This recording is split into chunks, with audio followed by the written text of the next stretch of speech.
Now, if you've noticed, I am outside in nature, and what I'm doing right now is known as utasita. And utasita is to just sit out in nature. So what I'm doing right now is sitting out in nature, and my main goal is to legitly feed the ravens and crows these monkey nuts, to have like a mundane spiritual moment with them, and to drink out of my new cup, which is my Hipster Odin cup from Enchanted Engravings. And the reason I'm doing this is because right now we're at the end of the month. I am completely skint. I have no money. I can't even go into a coffee shop and order a cup of coffee. And I decided to stay at home, make a V60 cup of coffee, and put it into my cup and just bring it to the park. I started to realise that we go into a coffee shop sometimes can be overrated. I love supporting small businesses, but when I can't afford it, just make it at home and take it out to the park. This is such more easier, and this is a thermal. So you can put cold drinks in this and it stays cold. You can stick hot drinks and it stays hot.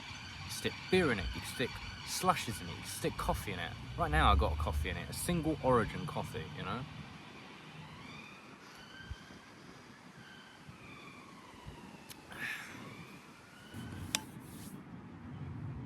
None of the crows have actually taken any of my feed. I guess they're too busy watching the cricket. Like, just where we are right now, there is a cricket game going on right now, and the ravens and the crows are more interested in watching cricket. So if you're interested in what do I think crows sport, or what do I think the raven god or Odin's favourite sport is, unfortunately it's not football. Odin loves cricket. I don't know why, but they seem more concerned with that than the food. And I think it's because they're probably more concerned about, are these predatory animals, are they going to eat us, is this a reason for them? But they're a lot more intelligent than that. They're not silly. So I reckon the crows are very intelligent, and I believe that they're watching this cricket and going, who's going to win? Oh, he's hit the ball. Oh, he might have won. I don't know. And I think they're just watching it and they're going, yeah, I like cricket. And that's probably what the ravens and the crows are probably thinking. So was it just recently, I just got hold of something that really did intrigue me and made me feel really compelled. So just recently I got hold of a pendant which was produced by Bloodforge on Etsy, and this is known as my Odin totem. So this Odin totem is very significant to me. So as you notice, it probably has one eye which it looks like Ingaz, and another eye here that's hollowed. The eye that's hollowed, for me, the hollowed eye actually symbolizes to let go of vanity, to let go of the illusions that we seem to believe that we are in other people's heads, and to stop worrying about what other people think of us. And the rune here that represents a seed of Ingaz, which is a rune of Ingaz, represents to understand what it's like to be in someone else's shoes. It represents perspective, it represents self-awareness, and for me, that's what I really love about this Odin totem. Another thing is that how I place this on is actually very significant. So I have to actually physically touch my head, like this, and then put it around my ears in order to put it on. Now, you might be thinking, why don't you just, I don't know, loosen the pendant so you can at least make it longer so you can put it around your head. However, if I do this got a very sharp piece here, which is very, very sharp. That'll go straight into my stomach, and that usually really, really hurts. So what I've learned is that to put it up higher, if you put it up too high, you won't be able to put it on. So one thing I really love about this pendant is that you have to physically touch the head. And when you physically touch the head, it reminds me of the physical oath where I swore to shave off all my hair and give it to Odin. Which, for me, knowing that I've got a year oath to Odin now to shave my head bald and to find out my own spiritual practice, this here becomes a spiritual practice. That every morning I hold this pendant like this and I breathe 3 times, like a great deep breath.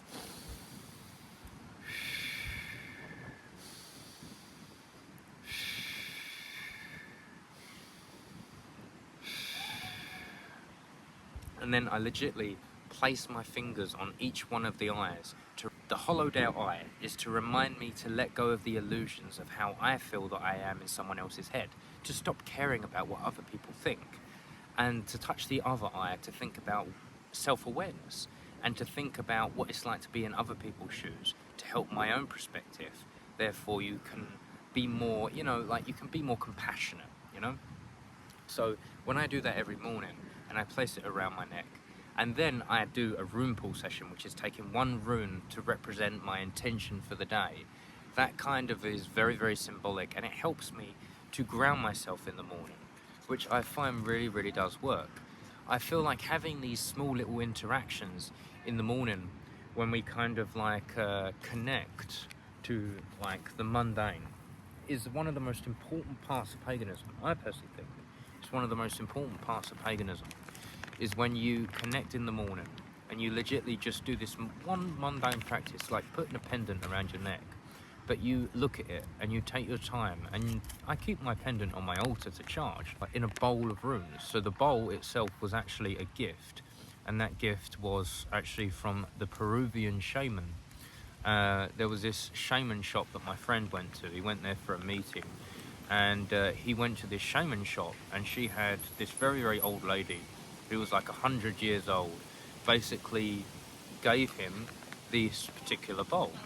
And this particular bowl was used in shamanic ceremonies at the time, and so was the rattle that he got me. So what this represents is a sense of shamanism. And then I use the exact same iron runes that Blood forged for me, and I also use and put my Odin totem from Bloodforge inside of it. So then it's up to the weird to decide what holds my fate. What a strange little occurrence right now. If you just see about over here, you see them? They're now all taking the monkey nuts that I decided to lay down for them. I don't even know if they know it was me. I hope they do. They've got good photographic memory. They know who I am. Yet again, I've always had the superstition that maybe they might give me a gift. And I think that only happens in time. That doesn't happen straight away. That happens over a period of time when you really truly get to know them, and then over that period of time they start gift giving, maybe in the space of a year. I like giving seeds to them because I feel like I'm giving back something to nature, but I also feel like I'm doing something for Odin, and that's feeding his ravens. I feel like much of the time people always feed his wolves, but I feel like so many people misdirect the ravens. I also have started to write a lot of poetry recently when I'm at work, and actually place a lot of my rune pull sessions inside that poetry book, which is just a moleskin notepad that I got from a textile shop. But in order to acquire the mead of poetry, you don't necessarily need to buy a mead and call it mead of poetry. The mead of poetry is learned. And what I mean by the mead of poetry is learned is that if you take up poetry as just a hobby, and say if you read poetry and you've started reading it, I think the one thing that really made me take up poetry is that I read a book known as The Ultimate Hipster by Matt Granfield, and How to Be the Ultimate Hipster. And in this book, it basically, I think it was called Hipstermatic, the ultimate guide to become a hipster. And he was actually, in his first few chapters, he was talking about poetry. This inspired me so much to write my own poetry. And in the end, I started to have like really strong feelings of depression and anxiety. So instead of talking to a therapist about this, I would write it down in a poem form. And all of a sudden, I started to become so addicted in creating all these volumes of poems. And it was one of them things that I'll write a bit of the poem and then I'll get stuck, then I'll close it, and then I'll really think about it when I do a job or if I'm off of work, and I'll write down another load of things. And then all of a sudden you have this long poem that talks about the emotions and things that I felt. And I believe that that is when you are gifted the mead of poetry. The moment you can rhyme things, it's like if we look at Eminem, who's the rapper, I personally think he's tasted the mead of poetry. Anyone who can rhyme something. I'm just going to mention Brandon right now. If you are really interested in rap music, like I've just recently got a little bit into, I have a good friend of mine called Brandon. I think he's called Big Brilla, I think that's what he's called. But if you really look up his Instagram, Big Brilla, and he's known as Brandon, he is a brilliant rapper. And it's not just the beat. Because I noticed that a lot of people who do rapping, they just do it for the beat and they just say a load of shit. But if you actually listen to the lyrics that Brandon actually talks about, he's talking about his life. He's talking about how he's always been left alone and his depression and his anxieties. And for me, that is a perfect form of therapy. That's the perfect form of expression. So honestly, Big Brilla, you are fucking amazing, man. I really do support you. And I feel any of my viewers who watch this video, please support Brandon and his rapping. I think it's brilliant. But I also would love to get it on vinyl so I can play it as on vinyl. But if you actually follow his Instagram account, he actually has some of his rap videos on there. And if you notice, just like I noticed, his lyricals and his lyrics work 10 times more better than I can ever do it. And I am a poet at heart, and I have had a taste of the mead of poetry. But Brandon, if you are watching this video, you too have also necessarily had some of the mead of poetry, my friend.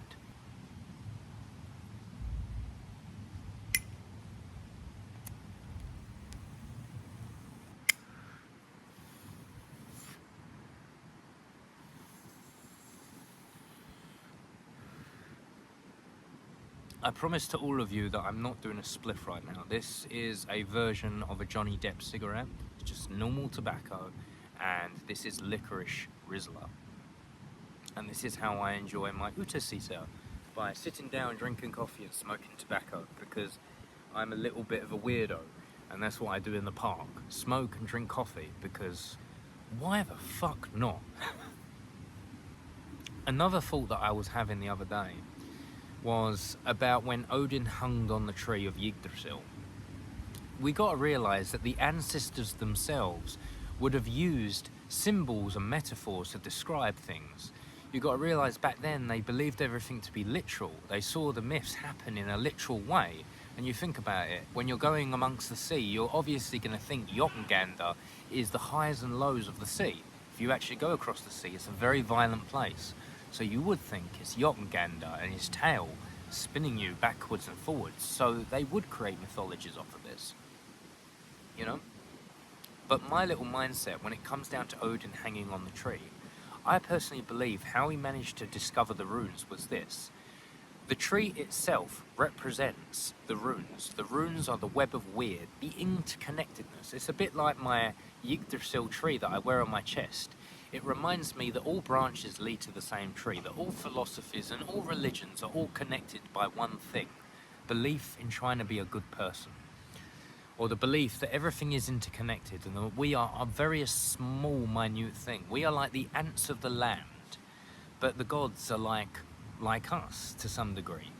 And that's the equality there. When we look at ants, we are just like ants compared to the gods, and the gods are like us compared to the ants. And it makes the interconnectedness make a lot more sense. So how does this have anything to do with Odin hanging on the tree? Well, for me, knowing that the tree represents the runes and the runes themselves, when he hanged himself from the tree, he didn't hang himself from a literal tree. It represents a suspense of time.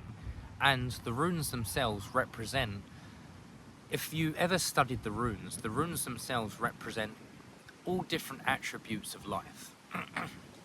If we have Fehu represents wealth and prosperity. Ansuz represents communication and understanding. Othala, spiritual land. Rado, travel rhythm and path. If we really think about it, the runes represent everyday life. So, in my opinion, when Odin hanged himself from the tree, he suspended time for a period of time to learn the runes. So he learned the runes over a period of time, a bit like where you sacrificed your hair for a year and necessarily try to find in that year your own spiritual path. It's a bit like the suspense of time where Odin hanged himself from the tree. The spear where he was stabbed by his own spear represents action, so it was a symbolic thing. The suspense of time, over a period of time, he learned the attributes of the runes. Stabbed by his own spear represents action, so he used action to find the runes suspended in amounts of time. So at a period of time, he learnt the runes through actions. So that's what it represents. It doesn't necessarily mean hanging yourself from a tree killing yourself and never finding anything out, because what is the logic in that? But necessarily another sacrifice is when he plucked out his eye and put it in Mimir as well. So what does this mean to me when he plucked out his own eye and stuck it in Mimir as well? Well, for me, this represents perspective. He sacrificed his own perspective to understand the perspective of others, and we can all do this. It's known as the dissolution of the ego, or necessarily making mistakes and living for a long period of time to realize that when we see people younger than us and they make the same mistakes as we've done, we can live in that other person's shoes. That there is understanding. It's called self-awareness, and that self-awareness is the Eye of Odin. But yet again, the Eye of Odin can also represent something a little bit more trivial and represent the dissolution of the ego. So say if I showed you this, and you might say to me that the triangle is there, but say if I told you that the triangle doesn't exist, but you'll be telling me 100% that the triangle exists, right? Well, say if I told you this, and I spread out this, where is the triangle now? It's just two little corners, and you thought it was the triangle. However, if we put this here now, you're convinced that this triangle exists. The triangle is ourselves. We believe for 100% that we exist. We are simply a construct of our mind, the construct of our physical brain that makes us. So the triangle in itself is us, and we are simply an illusion of everything. So technically, do we exist? Well, in the aspect that we don't remember, anything happens thousands and billions of years before we actually ever existed right now, is the same way that we're going to go back to when we die. So when we die, we're going to just go back to the same reality as before, meaning we're going to go back to the aspect of nothingness. But technically, that nothingness is not as bad as you think. That sense of nothingness is just not being aware. The idea of being aware right now, we are aware. But it's a bit like when we get knocked out for an operation and we get absolutely pacified drunk, that we can't remember of the necessary reasons of where we got there or ever really understand it. So the aspect of death is a lot like the aspect of not really existing before we actually ever came here. So we won't really know what's going on. So what is there necessarily to be afraid of? You know, and it's because we believe that when we experience nothing, nothing represents darkness. But technically, in order to see the darkness, you need to be aware in the first place. People say, how about DMT? Does that scare me? Yeah, of course it does. I feel like the idea of some sort of hallucinogen happening when we die is petrifying. The idea of going anywhere and I don't know, going to another mythical place is a very scary place, and I feel like it's not necessarily needed. Because why would I want to live somewhere else when my loved ones are probably going to miss me? That's a very good point. So then you might be thinking, does this make me not a Norse pagan? And no, it doesn't. Just because I don't believe in necessarily having an afterlife, that doesn't necessarily mean that I don't have a spiritual life, I don't have a religion. I do have a religion. I do believe in the gods. I see the gods within nature. I see the gods within the crows and the ravens. I see Freyr within nature itself. This religion of paganism is not a religion of death. This is a religion of life. This is a religion of living life. If we really look at the runes are an attribute of life. And to live by the runes is an attribute of life. So when you pull something out of the bag, it's about living with intention. It's about living with the mundane intention that this is what my life will be about. It's about enjoying this life and not necessarily waiting around until you die to go to another one. This does not make me an atheist. I'm not an atheist. An atheist is someone who doesn't believe in a god. A theist is someone who believes in a god. Me personally, I believe in the gods. And there's an old saying in Last Kingdom, which Uhtred says, there is no god, there is only the gods. And that's my same attribute. There is no one god. There is no one god like Christians believe or anything like this. However, I would never say to a Christian or a Muslim or anyone who believes in one god that they are wrong, because all branches lead to the same tree. Therefore, I simply respect that they have a devotion to their one deity. But for me personally, just like I have a devotion to Odin, they might see it the same way. But yes, in my opinion, I believe in multiple gods. When I see a storm in the sky and I hear the thunder, I hear Thor. When the wind blows and I see the crows, I see Odin. When I see a cat, I see Freya. And when I necessarily see this tree, technically I see Freyr. You know, when I see a squirrel, I see Ratatoskr. You know, for me, Norse paganism is a beautiful philosophy and a beautiful religion that basically celebrates nature and life and living life. And it's not necessarily waiting around for Valhalla or Valhall. The aspects of Valhall can be near enough experienced right here and right now. So, in my opinion, and if you're interested in what I believe as a pagan, I am not necessarily interested in the afterlife or trying to go to any particular afterlife. I don't mind if I go to Helheim, or I don't mind if I go to Valhall. But that's the afterlife. That's what I will experience if there is a place where you go. Brilliant. But yet again, it's not something that I'm so fascinated with. I am fascinated with the small spiritual moments in life that make life worth living.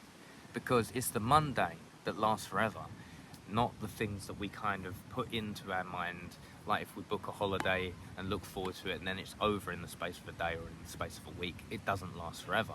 But the mundane definitely lasts forever. Then boring moments become ritualistic to some degree.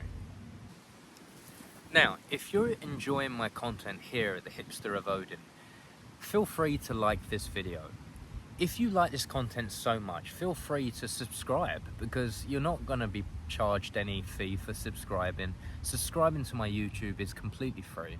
And if you want to join like the journey of like my hidden life or what I've been up to, because I don't always update YouTube all the time. Sometimes I update a lot of my Instagram and my Instagram feed what I get up to. So feel free to go to the Hipster of Odin and really check out the kind of stuff that I post there, because some of the stuff that I post there I don't necessarily post here. I also do promotional material for places like the people who created this cup, which is known as Enchanted Engravings. If you're interested in getting yourself one of these Hipster Odin cups, feel free to go to Enchanted Engravings, because they'll do you a really good offer there. And if you're interested in really learning the mead of poetry, please check out Brandon's new videos on Big Brilla, on his Instagram, Big Brilla, and also a lot of his music is rap and talking about his life story. So please go and check him out. He's a friend, he's someone I actually do work with. I work in the hospital with him, he is actually a porter, and it's so nice to actually know a rapper. You know, I have heard of so many different kind of rappers, but you know what, it's so nice to actually being able to actually work side by side with this person, so please check him out. Until the next video, until we meet again in the next video, may the gods always shine upon you. Until the next haul, Skull.